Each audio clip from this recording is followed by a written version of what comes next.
Okay, let's change the subject. You frequently said that India has a very complicated relationship with your neighboring China. Many people around the world are quite concerned that China might, in the near future, intervene militarily in Taiwan. Do you share this concern?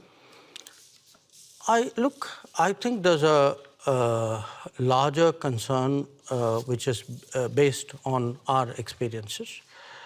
The concern is that we had agreements with China not to mass forces in our border areas.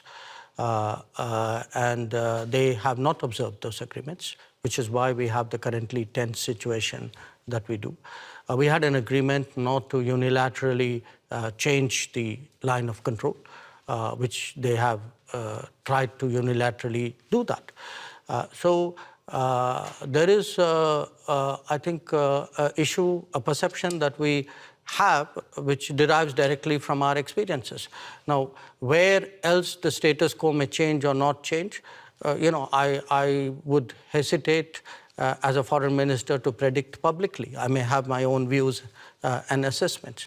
But I certainly can share my experience, and my experience is that written agreements were not observed, that we have seen levels of military pressure which in our view has no justification. China would say the opposite. They would say that India had not obeyed different agreements. But obviously, you see No, I think it's difficult for China to say that for this reason. The record is very clear because today, there's a lot of transparency. You have satellite pictures. If you see who moved the forces to the border areas first, I think the record is very clear. So it's very difficult for China to say what you suggested they could. India will probably overtake China as the world's most populous country.